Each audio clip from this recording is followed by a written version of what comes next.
sebesar satu malaikat. Ada yang besarnya 2/3, ada yang besarnya lebih besar dari bila dikumpulkan langit dan bumi, dia lebih besar. Itu wilayah yang wajib kita ketahui. Yang kedua, ada malaikat yang apabila disuruh diangkatnya atau ditelannya bumi ini, dia bisa menelan setengahnya, sepertiganya, 2/3-nya, atau keseluruhannya sekali telan. Dua. Kemudian yang ketiga, wajib kita i'tiqadkan bahwa setiap hari sekurangnya 70.000 malaikat pensiun. Apa itu pensiun? Pensiun. Habis tugas. Sekurangnya, paling sedikitnya 70.000. Maka yang 70.000 itu diizinkanlah itu masuk ke dalam Baitul Ma'mur. Baitul Ma'mur ada di langit yang ke-7. Masjid. Nama masjid itu Baitul Ma'mur. Dibangun oleh para malaikat dahulunya di bumi, diangkat Allah ke langit. Sekarang tempat solatnya para malaikat di langit. Diizinkan 70.000 orang malaikat masuk ke dalam masjid Baitul Ma'mur, lalu salat berjamaah di situ, lalu keluar dari masjid itu, salat zuhur misalnya, waktu asar, salat asar 70.000 yang berikutnya. Yang tadi itu dah keluar, tak boleh masuk lagi. Sekali je sampai kiamat. Salat asar 70.000 masuk sembahyang jamaah, keluar. Salat maghrib masuk yang berikutnya, yang lain lagi 70.000. Salat berjamaah, keluar. Salat isya masuk 70.000. Sekali je kesempatan seorang. Salat berjamaah di Baitul Ma'mur. Kemudian yang 70.000 itu, yang hanya dapat kesempatan sekali sahaja, itu malaikat yang dah selesai tugas. Pensiun. Tak ada tugas lagi. Kenapa tak ada tugas? Diperintahkan Allah selesai. Misal orang yang dijaganya dah mati, pokok yang dijaganya dah mati. Itu di setiap pokok-pokok itu ada malaikat diperintahkan Allah menjaga. Nah, mereka mendapat kesempatan sekali sahaja. Ini diberitakan di banyak hadis sahih. Intinya, dalam hadis ini Allah hendak memberitahu kita betapa banyaknya jumlah malaikatnya. Yang pensiun sehari 70.000. Tidak semuanya yang pensiun 70.000. Petinggi-petinggi yang pensiun masuk ke situ mendapat kehormatan, masuk ke situ salat satu kali sahaja. Nanti salat berikutnya yang lain, salat berikutnya yang lain. Ini batas minimal tentang aktivitas malaikat yang wajib kita tahu. Kalau nanti lebih rinci dari sini, sunat. Mengetahuinya sunat. Kalau hanya sampai di sini, wajib. Sepakat ulama akidah, sampai di sini, ini masih global, ini wajib mengetahuinya. Kita ulangi, para malaikat Allah ada yang besar, ada yang kecil. Kalau di ukuran besarnya biar menetap di dalam fikiran, biar tak mengambang-mengambang. Kalau di ukuran besarnya sebagai apa? Sebahagian dari mereka kalau disuruh menelan sepertiga langit dan bumi, ditelannya. Sebahagiannya kalau disuruh 2/3 telan, ditelannya. Ini hendak mengukur besarnya ini. Sebahagian yang lain kalau disuruh telan semua, ditelannya. Begitu di dalam Bukhari, di dalam Muslim, di dalam Abu Daud. Satu. Yang kedua, besar badan mereka diberitakan juga. Nanti akan dibaca, tinggal membaca saja. Dicakapkan saja duluan dulu, nanti tinggal baca laju je.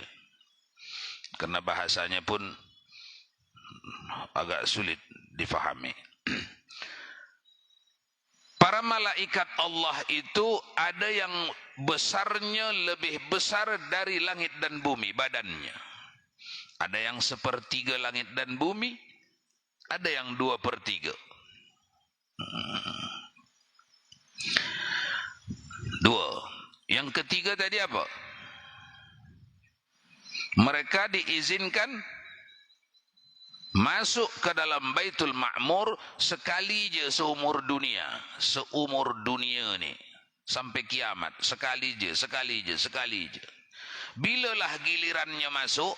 Ketika selesai tugas, pensiun. Mendapat kehormatan dia salat di Baitul Ma'mur. Apa itu Baitul Ma'mur? Apa itu tadi Baitul Ma'mur?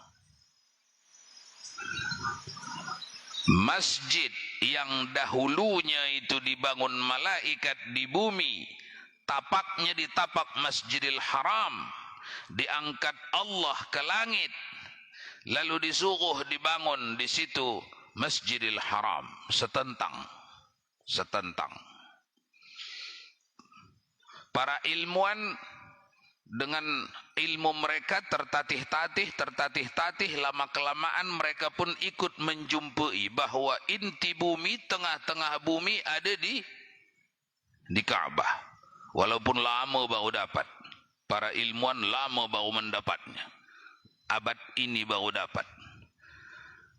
Umat Islam sudah dibagi tahu oleh Rasulullah dari dulu 1400 tahun lalu. Dah dibagi tahu Rasulullah. Ini inti bumi.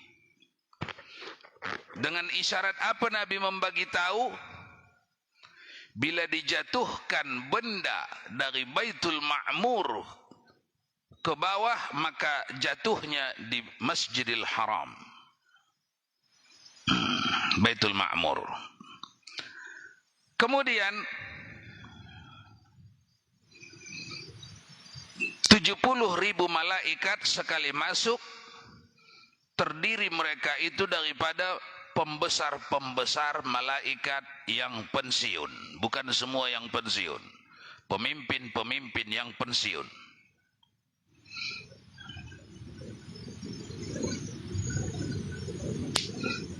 Kemudian pekerjaan malaikat itu berlain-lainan.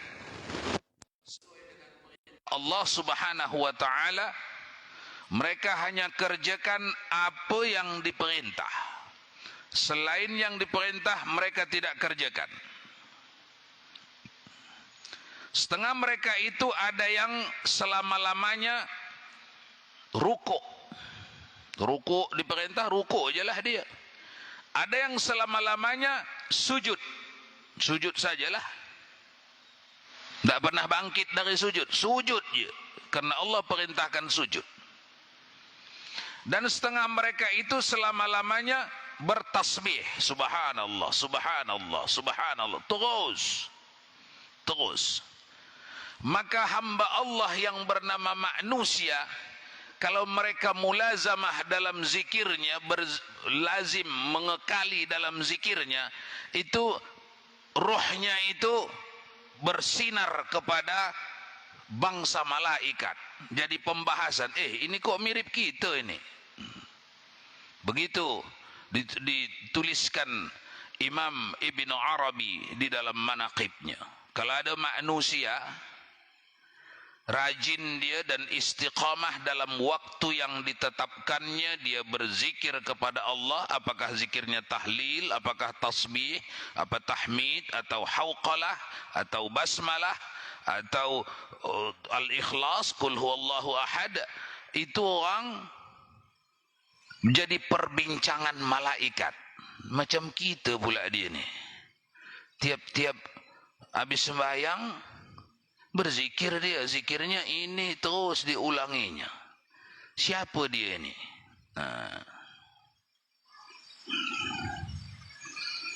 Setengahnya membaca tasbih, setengahnya mengucap takbir, setengahnya bertakdis dan lainnya. Begitulah amalan malaikat.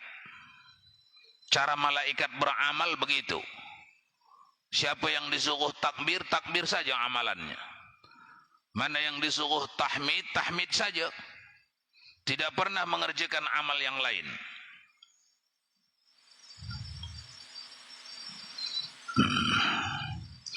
Kemudian wajib kita i'tiqadkan Jibril itu tugasnya menurunkan wahyu. Itu tugas utama itu. Jadi semua wahyu yang sampai kepada nabi-nabi tidak melalui malaikat apapun, melainkan Jibril. Itu letak sini. Fardhu ain itu. Dasar.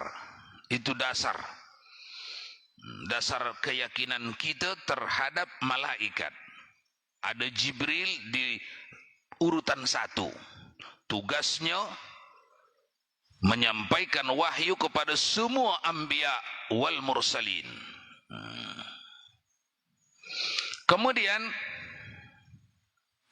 ada Israfil, tugasnya meniup sangkakala. Sekarang apa tugasnya? Apa? Menunggu perintah. Tugasnya sekarang menunggu perintah. Mana ada meniup dia? Meniup dia berantakanlah. Karena hanya 2 kali tiupan. Di dalam Sunan Ahmad Ibn Hanbal, Rasulullah memberitahu hanya 2 kali tiupan. Tiupan pertama menandakan matinya semua makhluk hidup. Mati semua. Kawan-kawan dia pun mati. Jibril, Mikail, Israfil mati semua. Terakhir dia sendiri tak mati, tukang tiup. Kemudian diperintahkan Allah Subhanahu wa ta'ala, engkau pun mati, cabut nyawamu. Dia sendiri cabut nyawanya. Jangan pakai akal, pening pala awak nanti. Apa iya dia sendiri cabut nyawanya? Orang yang awak pakai akal awak. Yang sedang dibahas ni bukan di dalam wilayah akal awak. Ini makhluk terakhir mati. Siapa makhluk terakhir mati? Israfil. Kemudian udah mati semua, dihidupkan Allah dia. Israfil dihidupkan Allah. Kemudian diperintahkan Allah ditiupnya sangkakala yang kedua. Tiupan yang kedua. Bangkit, ini tiupan yang kedua menandakan bangkitnya semua makhluk hidup. Kata Rasulullah di dalam Bukhari dan Muslim, yang pertama bangkit aku.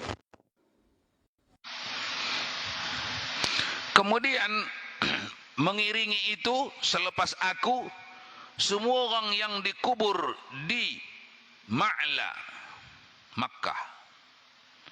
Kemudian yang ketiga, semuanya orang beriman yang dikubur di Baqi'. Kemudian setelah itu, kebangkitan berikutnya, yang keempat, mengikut level, mengikut kepangkatan. Walaupun awak dikubur di parit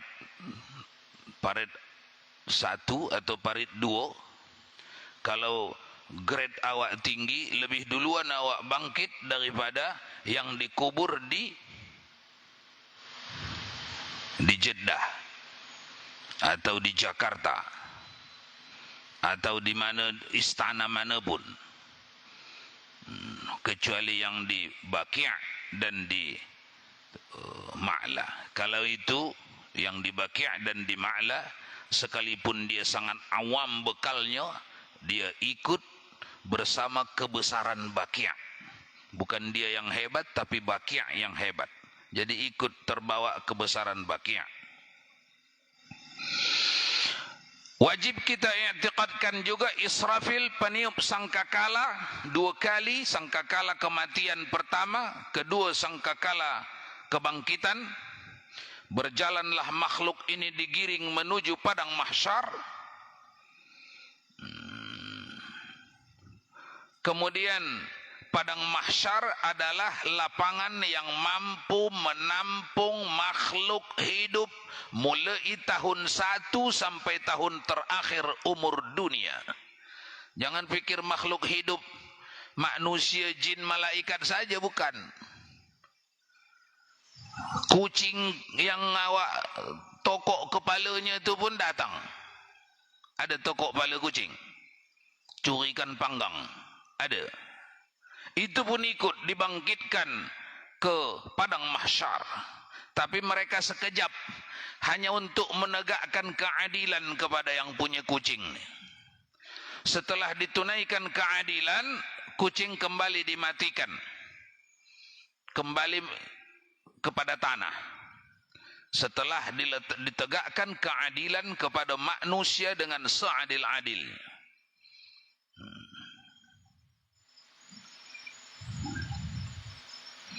Dan Mikail kita i'tiqadkan tugasnya menurunkan rezeki dan hujan. Pisahkan hujan sama rezeki, ya. Ini jatah-jatah rezeki yang sampai ke tangan kita ni. Inilah catatannya di tangan Israfil. Mikail. Inilah catatannya. Jadi sebelum menengok ke isi rezeki itu, apa di dalamnya, ibarat nasi bungkus. Sebelum tengok ke dalam nasi bungkus itu, tengok dulu yang punya catatan. Siapa yang punya catatan? Hah? Di dalam buku Mikail, nasi bungkus ni, apapun di dalamnya ini, itulah dia. Baru buka. Nanti bagaimanapun ridha. Karena sudah ingat bahawa yang di dalam bungkusan ini bukan bungkusannya saja yang dicatat Mikail, tetapi isinya dalam catatan dia.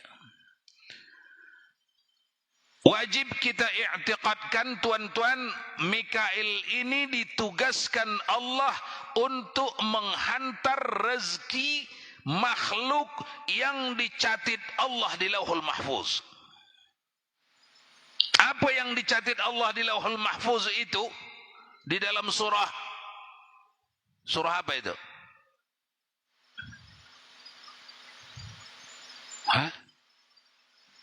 Surah Al-An'am. Pendiam ini orang Teluk Air ni. Sekampung pula itu pendiam. Apa yang ditetapkan Allah di dalam Lauhul Mahfuz, itu yang dikerjakan Mikail. Itulah yang dikerjakan Mikail. Dia malaikat, suruh sujud, sujud saja. Suruh rukuk saja. Disuruh membagi rezeki sesuai dengan tulisan Lauhul Mahfuz, tidak akan meleset. Orang yang meletakkan informasi ini di dalam jantungnya, dia akan ayem menjalani hidupnya. Dia akan tenang menjalani hidupnya. Karena walau bagaimana tinggi gelombang arus naik turun dalam hidupnya, orang ini tak ngaruh. Tak apa? Tak ngaruh. Tak ada masalah. Ini sudah selesai ditulis. Yang membuat ketetapan ini siapa? Mikail. Nah, siapa ini bikin? Allah. Allah yang menetapkan ini. Sebelum lagi atuk kita ada. Jangankan kita, sebelum lagi atuk unyang, sebelum Adam lahir lagi. Ini semuanya rezeki anak cucunya ini dah selesai di Lauhul Mahfuz. Orang yang sampai ke sini dicuri orang, mangga depan rumah yang udah dibungkus-bungkusnya, tahu-tahu pagi-pagi udah tinggal kantong plastik, isinya dah kosong. Marah ke tak ini? Marah ke tak? Jangan jawab di sini, jawablah di rumah, anak beranak. Tapi inilah kehidupan kita, tuan-tuan. Itulah gunanya didatangkan Allah kepada kita Al-Quran. Untuk memahami, didatangkan Allah Anbiya wal Mursalin, supaya kita bisa menjalani hidup kita sampai ke penghujung kita. Ada pedoman, ada panduan.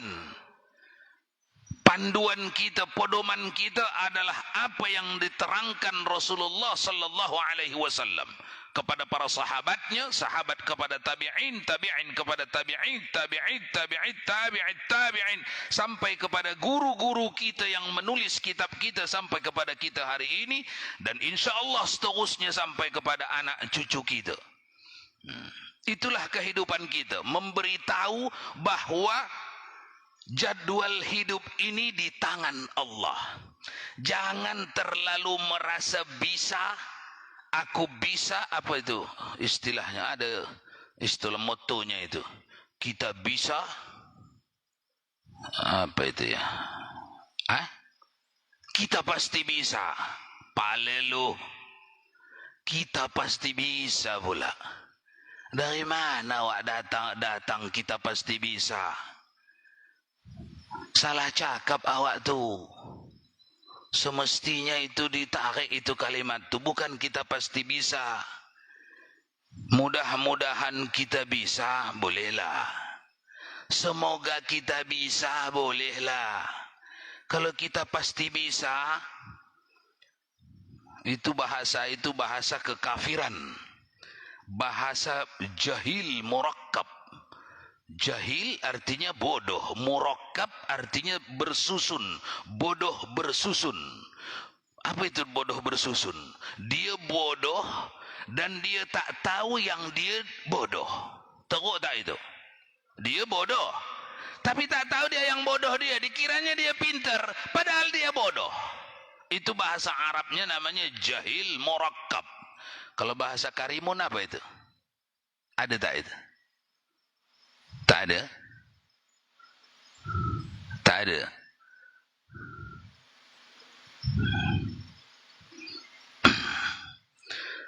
Jangan kita pasti bisa ya. Jangan kita pasti bisa. Semoga kita bisa, bolehlah. Mudah-mudahan kita bisa, masih bolehlah.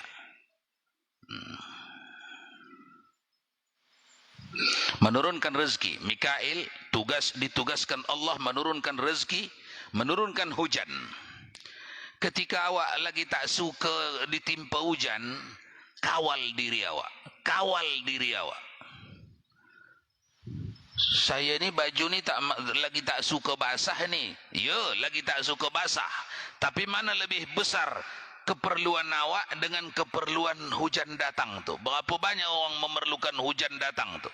Bukan manusia saja perlu kepada hujan tu datang, tapi tumbuh-tumbuhan, hewan-hewan, orang di sana, maka urungkanlah cakap awak itu, baik cakap fisik maupun cakap batin, urungkan. Karena jahilku ya Allah, karena bodohku, aku tak tahu. Aku sama kodok yang di situ tu sama-sama makhlukmu. Aku sama orang yang di kampung sana sama-sama makhlukmu. Aku sama orang yang di daerah sana sama-sama makhlukmu. Aku karena menginginkannya, maka aku urungkan niat ini. Itu adab kita, tuan-tuan. Akhlak kita, adab kita. Ketika kita pulang ke rumah, menjumpai ayah mak kita, kita mencium tangan mereka.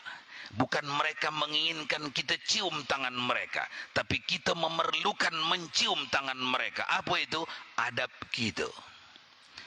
Ketika kita tak ingin kena hujan, tak ingin basah ini baju ni, lalu kita langsung bercakap, alamak hujan pula ini. Tidak apa-apa, tapi orang ini kurang adab. Kurang adab.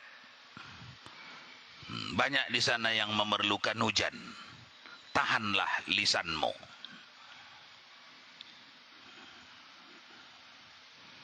Kemudian wajib kita i'tiqadkan Israel ditugasi Allah mengambil nyawa. Bukan Israel langsung datang ke rumah-rumah ya. Jangan begitu mengiktikadkannya. Israel itu tuan-tuan pimpinan besar. Dia punya anak buah. Di tiap-tiap daerah ada departemennya. Apa namanya itu? Ada kanwilnya, ada kandepnya di kampung-kampung. Semuanya datanya datang dari dia. Tidak ada yang berubah data. Kalau kita ialah berubah data dari pusat lain sampai di provinsi lain, sampai di kabupaten lain. Jumlah KTP, apalagi dekat-dekat pemilu, macam siluman angka KTP.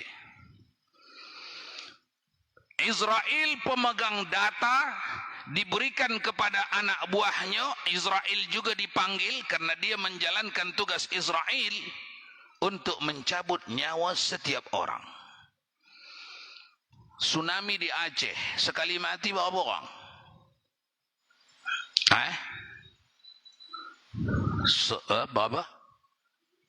205.000 apa 305.000?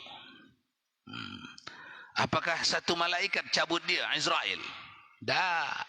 305.000 orang, 305.000 malaikat mencabutnya. Itu semuanya disebut Israel. Maknanya dalam i'tiqad kita, maknanya anggotanya Israel. Begitu mengiktikadkannya. Jangan awak kira Israel banyak tangannya. Macam ubur-ubur apa? Bukan begitu mengiktikadkannya. Anak buahnya banyak. Nah, sampai di situ yang ada kitab, sampai di situ fardu ain. Yang ke bawahnya fardu kifayah. Ini yang ke bawah nih, kalau ada sekampung satu orang saja yang tahu ini, yang ke bawah nih lepas dosa orang sekampung. Tidak mesti alim sekampung sampai ilmunya ke yang di bawah, enggak. Satu je sekampung lepas dosa orang sekampung. Kata setengah ulama, turun Jibril pada Nabi Adam 12 kali, dan pada Nabi Idris 4 kali, dan pada Nabi Nuh 5 kali, dan seterusnya. Ini fardu kifayah. Oke, silakan membaca laju, karena sudah kita terangkan. Bismillahirrahmanirrahim. Dan adalah malaikat itu berlebih kurang besar kecilnya. Setengah daripada mereka itu, jikalau disuruh telan 7 petala langit itu, nescaya ditelannya. Dan lagi pula, ada bagi Allah Ta'ala malaikat yang memenuh setengah kaun. Dan ada malaikat yang memenuh 2 suluh kaun. 2 sulus kaun. Dan 2 sulus artinya 2/3. Bahasa Melayu lama, 2 sulus artinya 2/3. Jangan pula tak nampak itu, pegaknya 2 sulus ni, 2 sulus ni. 2/3. Terus. Dan ada malaikat yang memenuh kaun ini.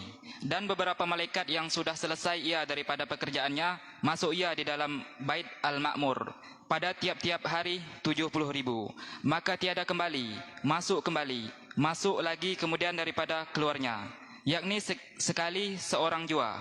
Maka tiada masuk kali yang kedua. Kemudian daripada keluar itu, maka pada tiap-tiap hari itu 70.000 malaikat yang lain pula. Demikianlah hingga hari kiamat. Dan lagi pula adalah pekerjaan malaikat itu berlain-lainan dengan titah Allah Ta'ala. Dan setengah mereka itu berdiri selama-lamanya, dan setengahnya rukuk selama-lamanya, dan setengah sujud selama-lamanya, dan setengah duduk selama-lamanya, dan setengah mengucap tasbih, dan setengah mengucap takbir, dan setengahnya mengucap taqdis, dan lainnya. Dan Jibril itu kerjanya menurunkan wahyu kepada anbiya, dan Israfil meniup sangkakala, dan Mikail menurunkan rezeki dan menurunkan hujan daripada langit, dan Israel kerjanya mengambil nyawa. Dah, langsung baca ke yang fardu kifayah. Kata setengah ulama, turun Jibril pada Nabi Adam 12 kali, dan pada Nabi Idris 4 kali, dan pada Nabi Nuh 5 kali, dan pada Nabi Yaqub 4 kali, dan pada Nabi Ibrahim 40 kali, dan pada Nabi Musa 400 kali, dan pada Nabi Ayub 3 kali, dan pada Nabi Isa 10 kali, dan pada Nabi Daud 10 kali, dan pada penghulu kita Nabi Muhammad sallallahu alaihi wasallam 24.000 kali, dan kata setengah ulama 100.000 dan 24.000 kali. Yang terakhir itu 100.000 dan 24.000, maknanya 124.000. Kenapa begitu kalimatnya? Karena dia menerjemahkan Arabik. Arabik begitu, 100.000 duluan terpisah, baru 24.000. Kita digabungkan 124.000. Itu qaul yang dhaif, yang lebih dhaif. Yang dhaif di atasnya artinya lebih banyak ulama yang berpendapat 24.000. Tapi kesemuanya ini kenapa tak menjadi fardu ain? Karena tidak klop ulama tauhid semuanya. Kalau klop ulama tauhid memegang satu pendapat itu, maka menjadi fardu ain kita mengetahuinya. Tapi kalau hanya sebahagian daripada mereka, fardu kifayah kita mengetahuinya. Kalau hanya sedikit saja yang memfatwakannya, sunnah saja kita tahu. Sebelum kita pergi kepada kitab-kitab, dipersilahkan sesuatu yang ingin ditanyakan berkaitan dengan uraian tadi, atau di luar daripadanya yang dianggap perlu ditanyakan, dipersilahkan.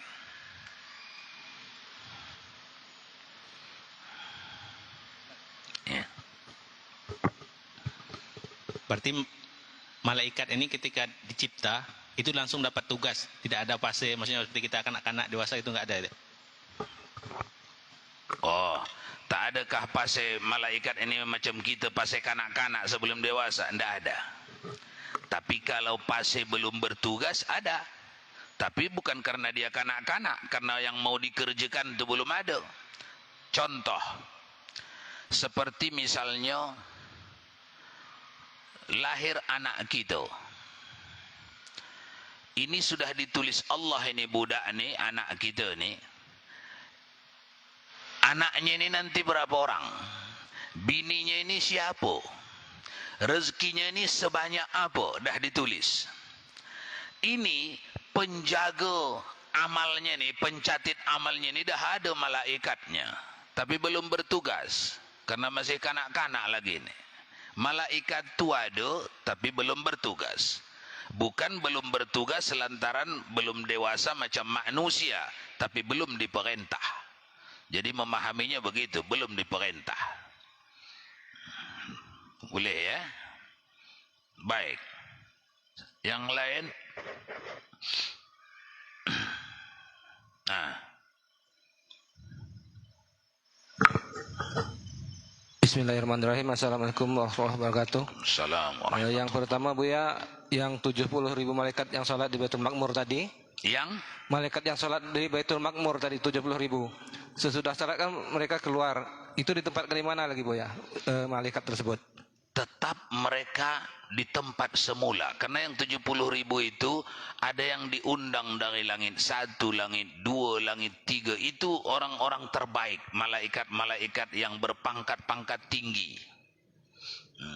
Kemana lah itu agaknya? Cerdas juga nih yang bertanya nih. Macam penonton lapangan bola, masuk ke dalam lapangan bola itu 5.000 orang. Keluar kemana lah itu orang 5.000 itu? Ke rumahnya masing-masing. Ke rumahnya masing-masing. Kita ni tuan-tuan, hidup kita ni ditongkrongi 2 malaikat pencatat, Raqib dan Atid. Kalau mati kita, satu di kepala, satu di kaki, menunggu hari kiamat. Kalau matinya orang soleh lah. Kalau matinya orang taleh, orang malaikat ini memegang kitab, memegang daftar seksa. Macam menu makanan, hari Isnin makanan orang ni, ini Orang ni Raqib dan Atid, hari Isnin seksanya ini, hari Selasa seksanya ini. Dia tak menyeksa, dia memegang daftar seksa. Jadi mereka itu kembali ke tempatnya masing-masing. Baik, lanjut. Habis. Satu lagi Bu ya. Ini di luar pengajian ini Bu ya. Silakan. Perihal kita pengurus masjid, ada barang masjid boleh tidak dipinjamkan ke masyarakat pribadi gitu. Contoh misal ada tenda masjid, kita pinjamkan ke masyarakat gitu. Apakah boleh tidak Bu ya? Terima kasih. Kalau yang pada urufnya, pada adatnya, benda tu memang hendak diambil manfaatnya di luar masjid, seperti misalnya masjid membeli besi, membeli tenda, membeli apa, pada adatnya manfaatnya bukan hendak diambil di dalam masjid ni, tapi diambil di luar, seperti meminjamkannya, menyewakannya. Memang begitulah mengambil manfaat dari barang yang kita beli itu, tak ada mengapa, silakan. Tapi kalau pada adatnya manfaatnya hendak diambil masjid, namun pengurus ini memprakarsai diambil manfaat itu di luar masjid, lalu di masjid tak digunakan manfaatnya lagi, itu yang salah. Itu tak boleh. Contoh misalnya, kipas angin dibeli masjid. Ada tak manfaatnya di masjid? Ada. Lalu dimanfaatkannya di luar masjid, meninggalkan, menghilangkan manfaat di dalam masjid, itu yang tak boleh. Satu. Yang kedua, ada dasar fikih yang sosial tinggi di situ. Apa itu? Kata Nabi, syawirhum fil amri. Musyawarahkan kamu. Walaupun di masjid ini berguna ini, kalau sepakat pengurus masjid ini, kita pindahkan dulu penggunaannya ini ke rumah si fulan tu, karena ada manfaat yang besar di situ. Di situ kita akan mengadakan acara, kita akan kepanasan, ramai orang kepanasan, dengan kita angkat ini menjadi sejuk orang tu di situ. Itu kalau hasil musyawarah pengurus masjid itu sah itu. Tetapi pengurus masjid itu selalu di sininya ada timbangan. Berlaku adilkah dia dalam putusannya? Sah itu. Sah itu. Sama dengan dana, duit yang didapatkan masjid, tapi tabungnya disebutkan tabung infak ya. Jangan ditulis wakaf. Kalau wakaf nanti babnya lain. Karena wakaf pakai duit tak sah. Ditulisnya infak. Infak masjid. Maka semua penggunaan yang tak perlu musyawarah itu di dalam masjid. Itu tak perlu musyawarah itu.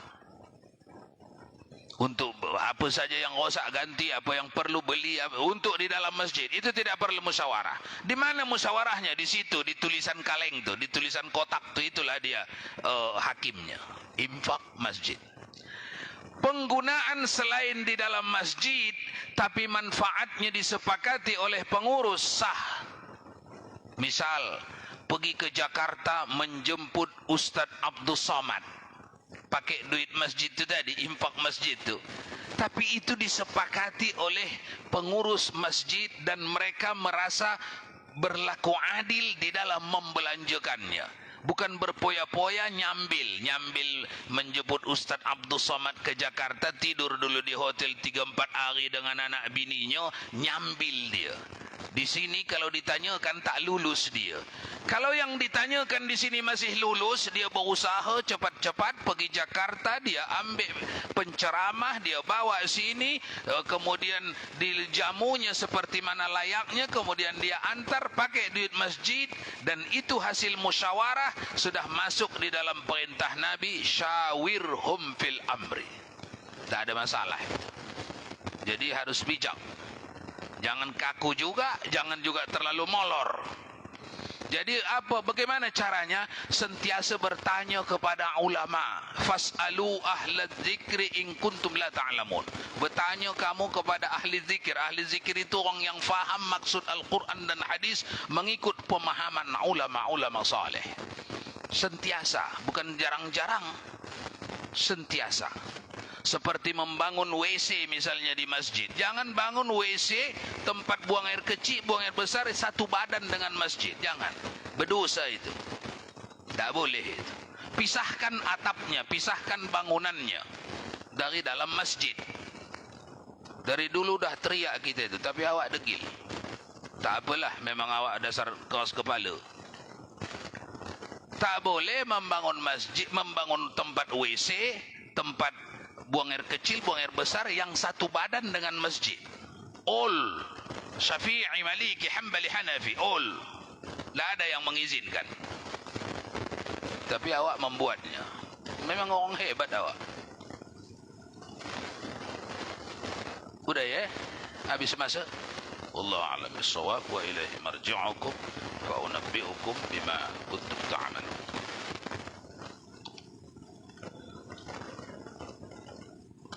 أعوذ بالله من الشيطان الرجيم. الحمد لله رب العالمين والصلاة والسلام على أشرف الأنبياء والمرسلين سيدنا ومولانا محمد وعلى آله وصحبه أجمعين. اللهم يا عليم يا عظيم يا غفور يا ودود اللهم زدنا علما وارزقنا فهما. ربنا علمنا الذي ينفعنا ربنا فقهنا وفقه أهلنا. وصلى الله وسلم على سيدنا محمد وعلى آله وصحبه أجمعين. سبحان ربك رب العزة عما يصفون وسلام على المرسلين والحمد لله رب العالمين.